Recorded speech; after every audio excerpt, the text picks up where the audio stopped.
Hello and welcome to this week's Medicinal Monday. I'm Dr. Susanna Alter. And I'm Dr. Ben. And we're both naturopathic doctors who empower individuals in reversing disease through whole food, plant-based nutrition and mind-body medicine. And this episode, I think, is a really long time coming. We're going to talk about your liver and how to love your liver in today's world. And it's a long time coming because we allude to the importance of your liver health when it comes to everything that is going on in your body. We certainly talk about it a lot in our kind of private practice in the Thrive on Plants program when we're working with individuals. Sometimes I feel like we're kind of a little bit of a broken record saying like, oh, well, sounds like your liver is a little bit sluggish. Sounds like we can do some liver support.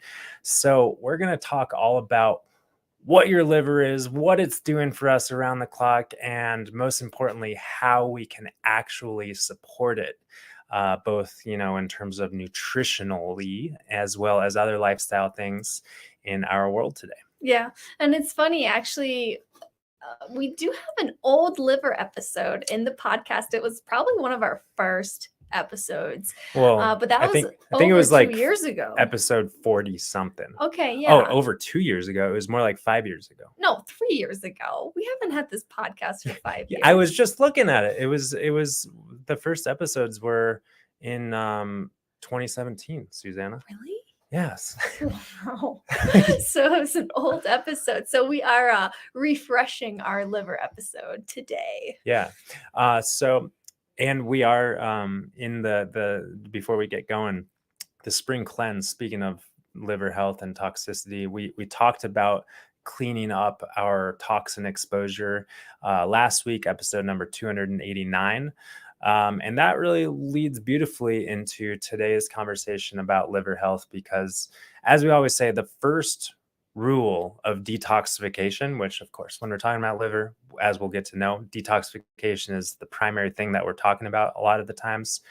First rule of detoxification: stop putting toxins in your body, which is, of course, easier said than done. So if you need a little refresher, you can go back to episode 289 last week.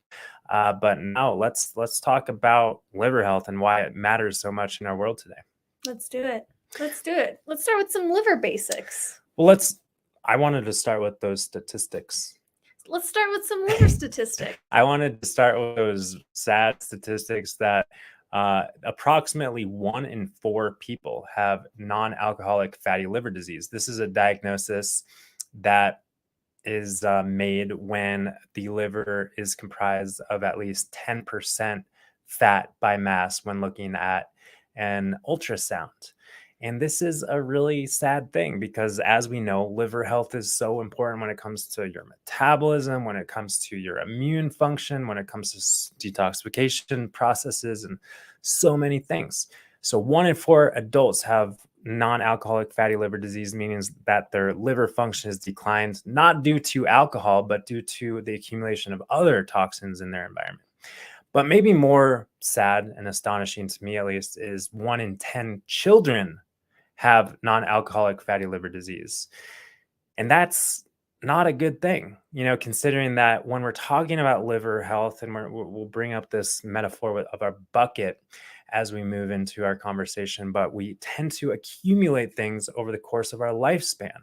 And this fact shows us that kiddos are accumulating more than they should be earlier and earlier. And it doesn't have to be that way.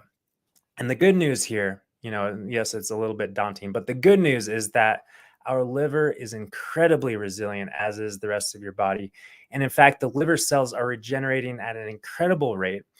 And all we got to do is stop injuring it, stop insulting it, and start nourishing it properly. That is, of course, until, talking about the spectrum of liver disease, we can become cirrhotic. We can have a cirrhosed liver, or cirrhosis of the liver, maybe you've heard of. And that's really the scarring of the liver, which is kind of what is known to be irreparable damage, irreversible damage.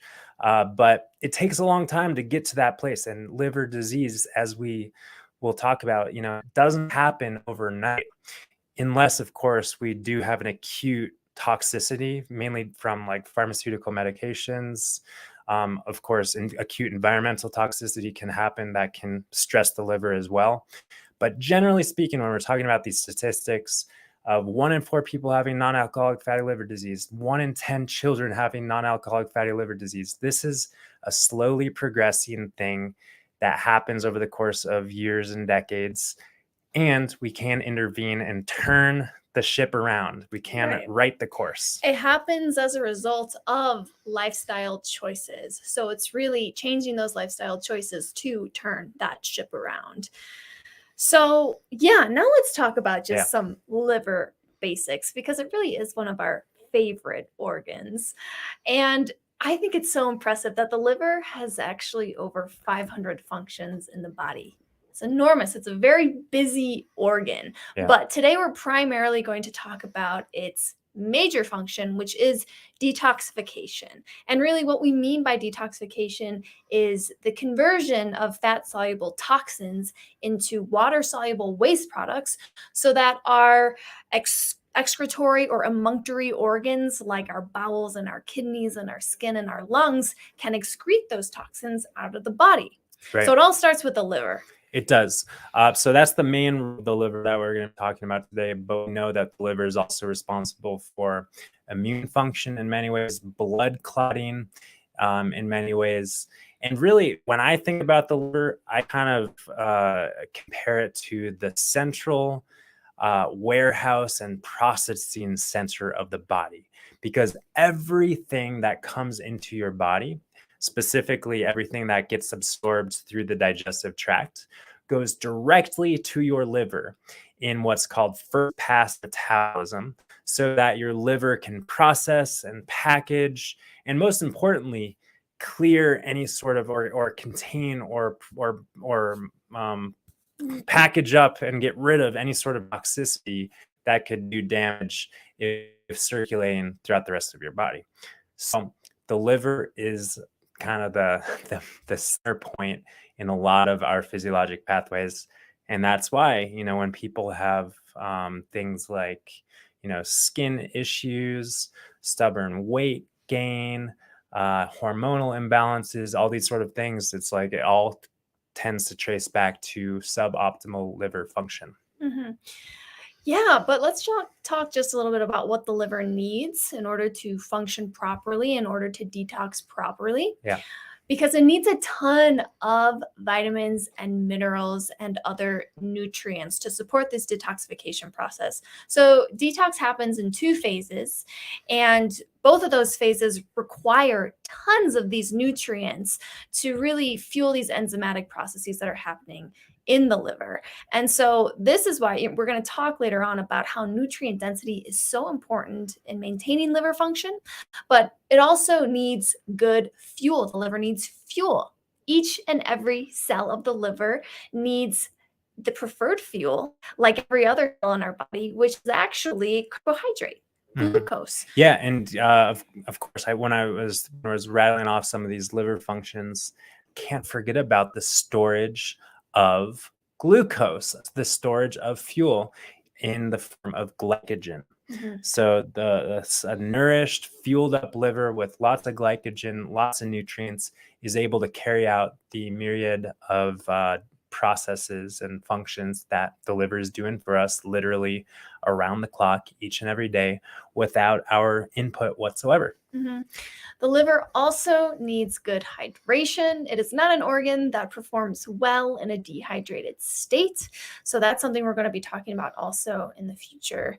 But let's pull up, do you want to pull up your little diagram here? Because this really exemplifies just how many vitamins and minerals are needed in this process of detoxification. This diagram is showing us what the liver is doing when we're talking about detoxification. You've heard the term detoxification, detox this, detox that. You've maybe taken some detox supplements that have some of these nutrients. And if you're just listening, you'll see what I'll describe the picture that we're looking at here, which is the liver, but then toxicity being detoxified through phase 1 and phase 2 detoxification pathways.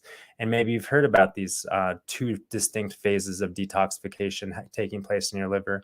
And some people talk about phase 1 and phase 2 detoxification as kind of like two phases or two cycles of a washing machine, like the rinse cycle and then like a extra rinse cycle or something like that. The wash and the rinse. The wash and the rinse. There you go. And the goal is not too dissimilar from a washing machine. It's to clean out stuff and specifically make these fat soluble toxins into water soluble waste products that, and again, like once again, our bodies can excrete through the kidneys, through the bowels, through the lungs, and through the skin. So you see a number of different cofactors and nutrients that serve the enzymatic processes related to phase 1 and phase 2 detoxification pathways. And you see things like, of course, our B vitamins. We see glutathione, which is kind of a rock star of a nutrient that's utilized by the liver. Different flavonoids. You see, of course, different. Let's see here. My eyes are better. Different minerals. We see vitamin C and magnesium. We see cruciferous vegetables, which have sulfur-containing compounds that serve in phase 2 detox or phase 2 conjugation pathways. And you also see in the middle here that between phase 1 and phase 2 detoxification, we create a lot of waste products that need to be mopped up and cleaned up. These oxidative free radicals are what the waste products are. And that's why antioxidants, and it's not just a buzzword, these are important things that are present and abundant in specifically whole plant foods that are antioxidant rich whole fruits and vegetables, are able to clean up all the waste that is constantly being generated by the washing machine cycles that are your detoxification pathways. Yeah, so things like vitamin A, vitamin C, vitamin E, selenium, zinc, and then also some herbs can be supportive of this process, like milk thistle. But this just gives you an idea of how much nutrition is needed to really fuel those detox processes in the body. So we're going to talk more about this in the context of cleansing at the end of today's episode. But just remember, your liver needs a lot of nutrition. Yeah, and that's why when we always, sometimes people are asking about like, or the term comes up like empty calories, and how, if you're just eating pasta and white potatoes and all these things that like we don't really shy away from as whole food plant-based eaters. We'll shy away from a little bit of the processed foods like pasta for sure, but we need the fresh fruits and vegetables. We need the nutrient-dense whole plant foods. We need the leafy greens. We need the cruciferous vegetables. We need these things to power the pathways that are taking place in our liver. Yes. Yeah. So moving on, we already alluded to this next topic, but let's dive into it a little bit deeper. Essentially, what can go wrong with the liver? We've already talked about just how common non-alcoholic fatty liver disease is. We talked about how if non-alcoholic fatty liver disease gets worse, it can form into what's called NASH, which is non-alcoholic steatohepatitis, which is an inflamed state of the liver. And then that can then lead to cirrhosis, which is that scarred, irreversible state. Yeah, but this happens over the course of decades. Yes. So if you're lucky, and a lot of people are lucky, they get a diagnosis of non-alcoholic fatty liver disease. And I say lucky because that's a good thing. That is completely reversible. And maybe you don't get a diagnosis of non-alcoholic fatty liver disease, which is generally diagnosed via an abdominal ultrasound. Maybe you just have some of these really classical symptoms that are pointing to the fact that your liver is a little bit sluggish. Symptoms like I kind of already talked about, stubborn weight gain despite your best efforts to release weight, skin issues, hormonal imbalances, digestive issues, specifically issues digesting fat, and sleep issues, because as we know that the liver does most of its work actually when we're sleeping. And so if we fall asleep but then wake up in the middle of the night, that can be a sign that our liver is a little bit overburdened when it's turning on at night, to put it simply. And then high cholesterol or stubborn cholesterol levels, that can be a sign of a sluggish liver.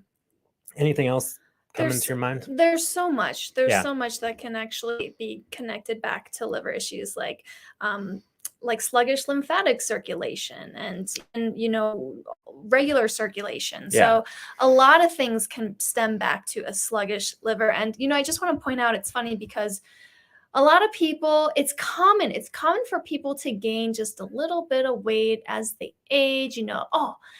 Once I got to my 30s, I just can't get this extra 5 pounds off. Once I got to my 40s, I just can't get this extra 10 pounds off. And then menopause, and then we blame it on menopause, and I just can't get this weight off. We blame it on age and we blame it on other factors, but what's actually happening throughout the lifespan is that we are accumulating more toxins in the body. And if the liver is already under functioning, we can see how it's going to continue to get sluggish and more sluggish.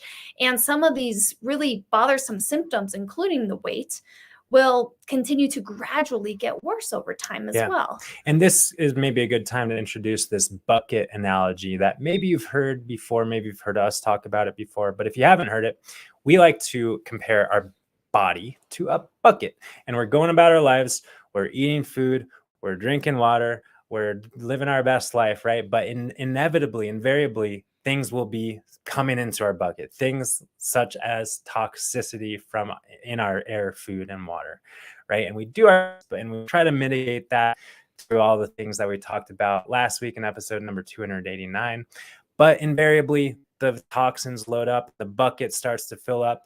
But the good news is that our bucket, when functioning properly, when given all the nutrients and resources that it needs, is able to take all these things that are coming in and make them more water soluble so that they can flow through our emunctories, which are like holes that exist at the bottom of your bucket.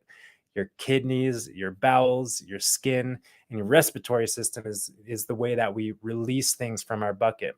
But if our emunctories aren't working well, we're lacking resources that are allowing the things to flow through our bucket, then things will become more sluggish, things will accumulate, and the bucket will overflow. And that overflowing phenomenon is simply the expression of symptoms, such as the weight gain or the skin issues or whatever it might be. Mm-hmm. Exactly. So the question is then, what leads to a sluggish liver? And we've given some hints, right? We learned how important vitamins and minerals and other nutrients are for liver function. So the first big obstacle of liver function is nutrient deficiency. Yeah, and a lot of people think about, just eating too much. You're just too many calories, too much stuff. You're overnourished.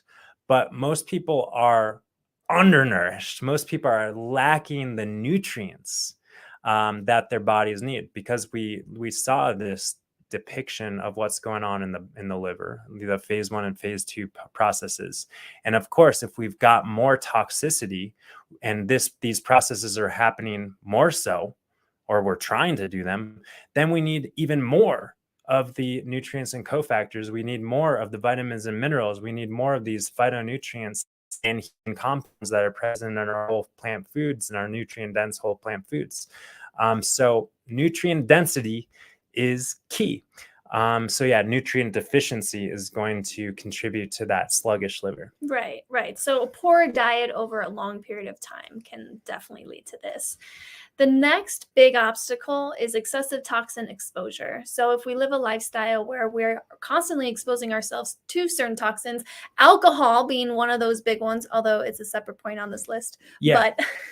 But that could be one source. But also just look around. What are the products you're using? You're putting on your body, you're using to clean your house. What air fresheners are you filling your house with? All of these things do accumulate in the body like other toxins would, like heavy metals would. And so we can't, forget about all the plastics and all of these things that are in our environment, but also in our food, right? Again, we talked about that avoidance of toxin exposure and accumulation last week in episode 289. Mm-hmm. The next one is a big one and a little bit controversial, but the fact is that excessive dietary fat, specifically excessive saturated fat, impedes liver function. And one of the primary reasons for this is that our liver, amongst all the 500 plus other things, is responsible for creating bile for the digestion of fat. So if we're eating a lot of high fat foods, we're calling on the liver to create more bile to digest those high fat foods. And those cells, those liver cells that are creating bile, can and should be doing other things in addition to creating bile, such as run the detoxification pathways. Additionally, high fat foods can and have a tendency to cause more sluggishness of the circulatory system. And a sluggish circulatory system is connected to a sluggish lymphatic system, which is connected to a sluggish liver. Just think about more resistance and sluggishness, for lack of a better term, in the system. So excess dietary fat is kind of a contributor to a sluggish liver in these ways. And also, the more fat that we're eating, Yes. the less of the nutrient dense whole plant foods that are fiber rich, nutrient dense, hydrating, and all those other good things, the less of those foods we're probably going to be eating. Also, this next sentence has somehow become controversial. But the more fat that we eat, the more fat we have a chance to store in the body and in our cells and in our liver cells. So see a direct connection between a high fat diet and storing fat in the liver, causing non-alcoholic fatty liver disease. Right. The next point is not controversial. And another thing that leads to a sluggish liver is dehydration. And again, that's simply due to the fact that our fat-soluble toxins that tend to accumulate in the body need to be created into water-soluble byproducts, waste products that can be excreted. And if we don't have enough hydration, then we're not able to excrete these things. We're not able to water solubilize these things. And then they just stick around and create more toxicity and lead to this sluggish state. Mm-hmm. And then the last point, alcohol, which is, traditionally what people think as being the main cause of liver disease. And that's because alcohol is a direct toxin to the liver. If we're drinking it in excess every single day, it's definitely going to take a toll on liver function. So let's blast through these. I think there's 9 of them. These 9 points, these 9 key points to supercharge your liver function. The first one, stop taking toxins into your body. Stop putting toxicity in your body. Of course, easier said than done, but being mindful of the food quality, organic, additives, all these kind of things, the air quality, all the pollutants in the environment and household products, etc. Our water quality, heavy metals and pharmaceutical metabolites and chlorine and fluoride and all these things that are accumulating in our water system. Being mindful of these things is really important. Second supercharged tip is to eat more plants. And when we're eating more plants, we're focusing on increasing nutrient density.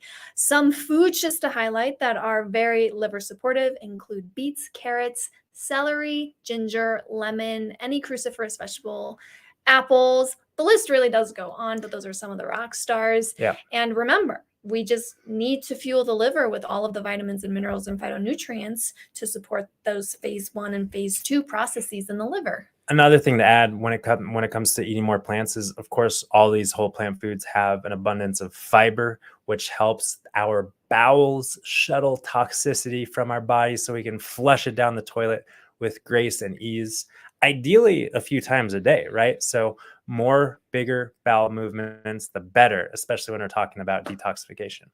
Number 3 is keeping dietary fat relatively low, which comes naturally when we do focus on whole plant food eating. Fruits, vegetables, legumes, starchy vegetables, leafy greens, intact whole grains, with, for sure, the nuts and seeds in their whole intact forms are awesome. But we should be focusing on the nutrient density. We should be focusing on the carbohydrate-rich whole plant foods, knowing that they do have protein. Yes, they do have fat, and we're going to be in fat deficiency. Most people are in a fat excess, leading to sluggishness of the liver. Next point is to stay hydrated. And this is pretty straightforward. We need that hydration not only for liver function, but also to support the excretory pathways, right? We want to make sure that we're urinating a lot, and that Yeah. we've got good bowel transit, and that also, we're just keeping our skin hydrated as well. So all these organs, and the lungs included, really help to finally get those toxins out of the body. Exactly. And then the next one, movement, moving your body is so important. But a lot of people just jump to this. They just like think exercise is everything, and exercise is not everything, but it is something. And the reason why it is something when we're talking about detoxification is because movement moves our lymphatic system, which is so important for moving toxicity throughout our body. And then this leads us into the second point as well. Movement also supports us in sweating and releasing toxicity and supporting that emunctory pathway as well. We should be sweating daily, ideally. If we're not moving daily to sweat daily, if we're not working up a sweat when we're doing our physical activity, getting into a sauna is a great thing to do as well. Mm-hmm. And next point, focus on optimizing sleep. As we mentioned, the liver does the bulk of its detoxification work as we're sleeping at night. So if we have that interrupted sleep at night, it could also impair our detoxification. And then we've got be peaceful. Be peaceful. And we always talk about the sympathetic and parasympathetic nervous system. You probably know that the sympathetic is the stress state, the fight and flight state, and the parasympathetic is the rest and digest state. But to this, we also add detoxify, rest, digest, and detoxify, and also heal. Our bodies detoxify really only when we're in that restful state. That's why sleep is so important, because we're in pure sympathetic or pure parasympathetic mode, and our body has access to that branch of the nervous system that turns on our liver at full capacity. So thus far, all of these points we've talked about are really aspects of living a detoxifying lifestyle and supporting liver health on a daily basis. But in addition to all of these points, we also do recommend an occasional cleanse, a liver supportive cleanse. I would say we recommend it 4 times a year. We like to cleanse with the seasons. And on that note, we do have our spring cleanse happening literally just right around the corner. If you're listening to this live, or if you're listening to it the week of April 4th here, the cleanse is starting April 10th. But really, registration closes April 8th because we've got our first cleanse meeting then. And it's a great opportunity to flood your body with exactly what is needed to jumpstart these pathways, these processes that encourage healthy liver function, so that we can overcome all of the symptoms of sluggish liver and reverse whatever liver disease may have been done. And really, our responsibility is to kind of, and the way I see it is we want to stay ahead of the curve. We want to stay proactive. And if you're reactive to your liver, to poor liver function, that's okay too, right? We need to be responsive. But even if we have no signs of liver damage or liver sluggishness, we want to stay ahead of the curve. That's our goal. Because if we're just going by the status quo, if we're just living average, moderate lifestyles, then we're probably going to have the average, moderate course of disease that tends to happen, where, as we already learned, 1 in 4 people have non-alcoholic fatty liver disease. We don't want to be a statistic. We want to be the healthy. Mm-hmm. We want to be the healthy example, the healthy role model for our friends and family and community. Yeah. So what's unique about this cleanse is that it takes into account every single thing we talked about in this podcast episode. There is no restriction of calories. There's no restriction of there's so many cleanses out there that are just water fast, or you're just supposed to buy a bunch of supplements and swallow a bunch of powders. There's none of that. It's just focusing on whole plant foods, good nutrition, good hydration, and in a supportive presence where you have the accountability, you have the support, you have access to us, so that we can really coach you along the way. I'm really looking forward to it. We were just on a little bit of a spring break, and I ate out at restaurants. Like, we ate out at restaurants, maybe 6 times a year or something like that. And then during spring break, it's like 5 times, right? Over the when we're with my family, yeah. Well, I love your family. I love eating out at restaurants and love that. And also I always love to reconnect with the simplicity, with the nutrient density, with the ease of just eating real whole plant foods, unprocessed. It's awesome. Yeah, and really one of the biggest benefits that we get from doing this cleanse is that reconnection with our taste buds, our sense of taste, and kind of reestablishing that solid relationship with food and nutrition. Totally. Because we experience it in our own bodies.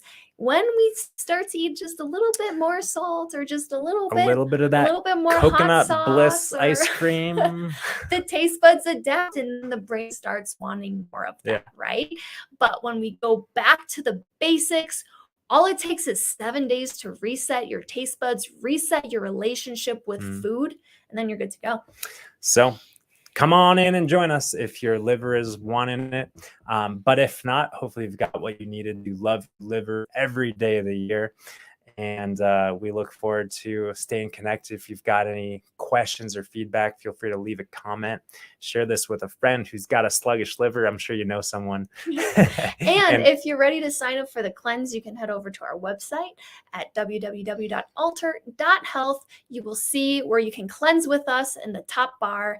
And we hope to see you at our first meeting on April 8th. All right. Peace and love, you guys. Bye for now.